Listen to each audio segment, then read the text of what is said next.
Hello everyone, welcome to Engineers Education Point. In this video, we are going to solve the objective type question of high frequency measurement. हम लोग high frequency measurement का objective type question को solve करेंगे, जिसमें numerical question भी होंगे। Question number 1 है, the effective reactance of an inductive coil.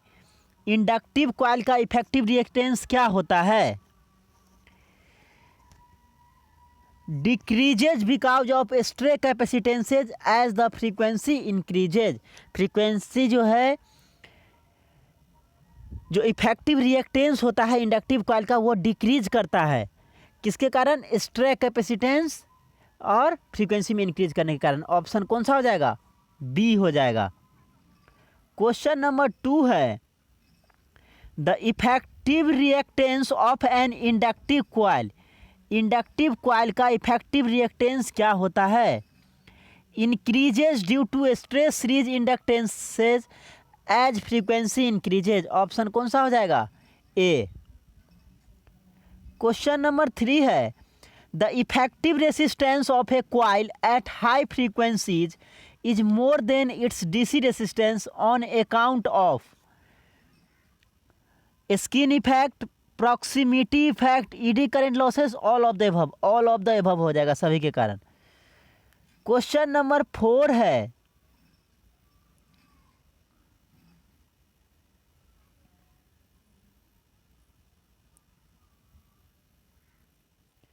Question number 4 देखिए क्या कह रहा है।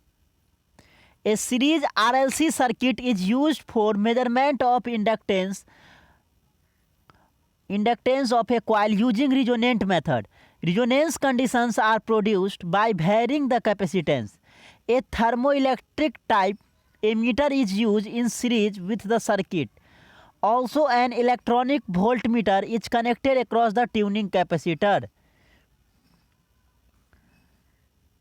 The condition of resonance are more reliably indicated when the voltmeter connected across the capacitor reads maximum.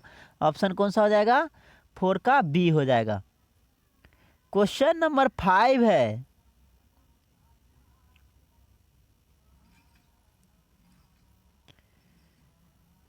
if the Q factor of a coil which is omega naught L बट्टे R is measured by varying the frequency, the value of Q initially increases with increase of the frequency. Frequency आप बढ़ाते हैं तो quality factor Q का जो value है वो increase करेगा initially, and afterwards decreases with increase of frequency. और उसके बाद फिर इंक्रीज करते हैं फ्रीक्वेंसी को तो Q का वैल्यू डिक्रीज करेगा। पहले इंक्रीज करेगा फिर डिक्रीज करेगा। ऑप्शन कौन सा आ जाएगा? 5 का सी हो जाएगा। क्वेश्चन नंबर 6 है, न्यूमेरिकल क्वेश्चन है, the Q factor of a coil at the resonant frequency 1.5 megahertz of an RLC series circuit is 150। देखिए रिजोनेंट फ्रीक्वेंसी दिया हुआ है, एफ नॉट रिजोनेंट फ्रीक्वेंसी कितना दिया है? 1.5 मेगाहर्ट्ज दिया हुआ है, और क्यू दिया हुआ है 150। बैंडविड्थ पूछ रहा है, बैंडविड्थ क्या होगा? तो बैंडविड्थ इज इक्वल टू क्या होता है? Bandwidth is equal to resonant frequency बट्टे quality factor Q factor Q. अब पुट कर दीजिए, आपको रिजोनेंट फ्रीक्वेंसी दिया हुआ है, क्वालिटी फैक्टर दिया हुआ है, तो निकल जाएगा। क्या आ जाएगा? देखिए रिजोनेंट फ्रीक्वेंसी कितना है? 150 गुने 10⁻⁶ मेगाहर्ट्ज में है तो हर्ज में कर लिए, और क्वालिटी फैक्टर कितना है? 150 है। तो यहाँ पे देखिए 1.5 है, 1.5। एक मिनट, यहाँ पे बैंडविड्थ इज इक्वल टू क्या हो जाएगा? रिजोनेंट फ्रीक्वेंसी बटे क्वालिटी फैक्टर। रिजोनेंट फ्रीक्वेंसी या एफ नोट से हम लोग रिजोनेंट फ्रीक्वेंसी को या एफ आर कुछ भी लिख सकते हैं। तो रिजोनेंट फ्रीक्वेंसी कितना है? 1.5 इंटू 10⁻⁶ मेगा हर्ज को हर्ज में कर लिए, और क्वालिटी फैक्टर कितना है? 150 दिया हुआ है। अब इसको क्या लिख सकते हैं? 1.5 जो है, इसमें जो है इसको लिखिएगा तो क्या हो जाएगा? 150 गुने 10⁻⁴ लिख सकते हैं, बट्टे 150। 150 से 150 कट गया, 10⁴ हर्ज है। इसको क्या लिख सकते हैं? 10⁴ हर्ज को 10 किलो हर्ज में लिख सकते हैं, 10 किलो हर्ज। ऑप्शन कौन सा हो जाएगा? सी, 6 का सी हो जाएगा। क्वेश्चन नंबर 7 है the resonant frequency of an RLC series circuit is 1.5 megahertz with the tuning capacitor set to 150 picofarad. The bandwidth दिया हुआ है 10 kilohertz. The effective resistance of the circuit, circuit का effective resistance पूछ रहा है। तो देखिए effective resistance is equal to क्या हो जाता है, F1 माइनस F2 बटे 2 पाई F0 स्क्वायर इंटू सी। F1 क्या है, अपर कट ऑफ फ्रीक्वेंसी है, F2 क्या है, लोअर कट ऑफ फ्रीक्वेंसी है, और F0 का स्क्वायर, F0 क्या है, रिजोनेंट फ्रीक्वेंसी है, सी आपका ट्यूनिंग कैपेसिटर दिया हुआ है, इफेक्टिव रेसिस्टेंस मेजर करना है। ये फार्मूला पे आप बैठा दीजिए, आ जाएगा। रिजोनेंट फ्रीक्वेंसी दिया हुआ है वहाँ से हम लोग, और बैंडविड्थ दिया हुआ है वहाँ से अपर कट ऑफ फ्रीक्वेंसी और लोअर कट ऑफ फ्रीक्वेंसी निकाल लेंगे। तो देखिए upper cut off frequency F1 equal to क्या हो जाएगा, रिजोनेंट फ्रीक्वेंसी प्लस बैंडविड्थ बट्टे 2। तो रिजोनेंट फ्रीक्वेंसी कितना दिया है, 1.5 इंटू 10⁻6 मेगा हर्ज में कर लिए, प्लस बैंडविड्थ कितना है, 10 किलो हर्ज है, तो 10/2 गुने इसको भी हर्ज में कर लेते हैं 10⁻3। ये आपका अपर कट ऑफ फ्रीक्वेंसी आया। लोअर कट ऑफ फ्रीक्वेंसी कितना हो जाएगा, रिजोनेंट फ्रीक्वेंसी माइनस बैंडविड्थ बटे 2, तो 1.5 गुने 10⁻6 प्लस 10 बट माइनस हो जाएगा ना, lower cut off frequency minus 10/2 into 10⁻3, तो 10/2 मीन्स 5 हो जाएगा।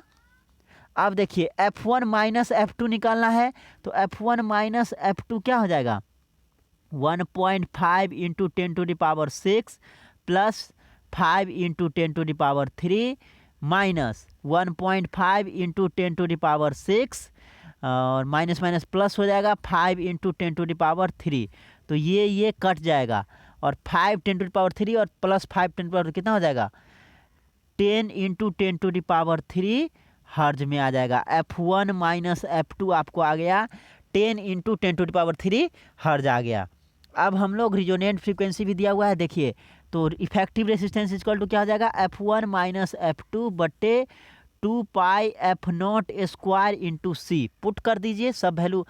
F1 माइनस F2 कितना आया है, 10 गुने 10⁻3 हर्ज में आया है।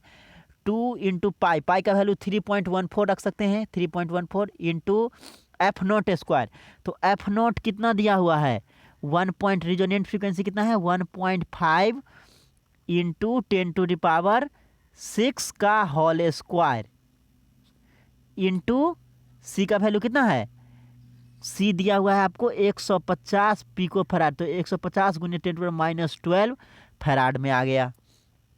अब इसको सॉल्व कीजिएगा तो आपका क्या हो जाएगा, आंसर आ जाएगा क्या, R इक्वल टू आपको क्या आ जाएगा, देखिए कितना था 10 इंटू 10⁻3 बट्टे 2 पाई, 2 इंटू 3.14 इंटू 1.5 इंटू 10⁻6 का होल स्क्वायर गुने सी का वैल्यू कितना है 150 गुने 10⁻−12। इसको सॉल्व कीजिए 4.7 ओम आ जाएगा, 4.7 ओम आ जाएगा। कौन सा ऑप्शन हो जाएगा, डी हो जाएगा। क्वेश्चन नंबर 8 है in a Q meter distributed capacitance of a coil is measured by changing the capacitance of the tuning capacitor. The values of tuning capacitor are C1 and C2 for resonant frequencies F1 and 2F1 respectively. The value of distributed capacitance is, distributed capacitance का value क्या होगा ये आपको बताना है। C1 distributed capacitance का value क्या आ जाएगा, C1 माइनस 4C2 बट्टे 3। ऑप्शन कौन सा आ जाएगा, सी, 8 का सी हो जाएगा। क्वेश्चन नंबर 9 है the true value of a coil is 245 and the measured value is 244.5। The ratio of distributed capacitance to self capacitance of the coil is, क्या हो जाएगा, देखिए क्यू ट्रू कितना दिया है वैल्यू 245 है, और क्यू मेजर्ड वैल्यू कितना है वो 244.5 दिया हुआ है। आपको निकालना क्या है, देखिए क्या होता है क्यू ट्रू इक्वल टू क्या होता है, Q measured 1 plus C D बट्टे सी, 1 प्लस सी डी बट्टे सी। सी क्या है? एक आपका हो जाएगा क्या है, डिस्ट्रीब्यूटेड कैपेसिटेंस है सी डी, और सी है सेल्फ कैपेसिटेंस। यहाँ से आप निकाल दीजिए, तो यहाँ से क्या हो जाएगा, सी डी बट्टे सी इजकल टू क्या हो जाएगा, क्यू ट्रू बट्टे क्यू मेजर्ड -1, कितना आ जाएगा, 245 बट्टे 244.5 -1। इसको सॉल्व कीजिए तो कितना आ जाएगा, देखिए 245 माइनस 244.5 -1, कि इसको कीजिएगा तो 244.5, 245 माइनस 244.5 कितना आ जाएगा, 0.5 बट्टे 244.5 कितना आ जाएगा, इसको कीजिएगा तो 2.04 इंटू 10⁻³ आ जाएगा। ऑप्शन कौन सा हो जाएगा, ए हो जाएगा, 9 का ए हो जाएगा। क्वेश्चन नंबर 10 है, in a Q meter the value of shunt resistance connected across the oscillator is typically of the order of. जो क्यू मीटर में शंट रेसिस्टेंस जो कनेक्टेड होता है उसका जो है वैल्यू किस में होता है, मिली ओम में होता है, 0.02 ओम के अप्रॉक्स होता है, मिली ओम में हम लोग मेजर करते हैं। ऑप्शन बी हो जाएगा, बी। तो ये आपका हाई फ्रीक्वेंसी पे टोटल 10 क्वेश्चन है, आप देख सकते हैं, जिसमें न्यूमेरिकल और थ्योरेटिकल दोनों क्वेश्चन हैं। आप देख सकते हैं क्वेश्चन को। Thank you for watching this video, thank you so much.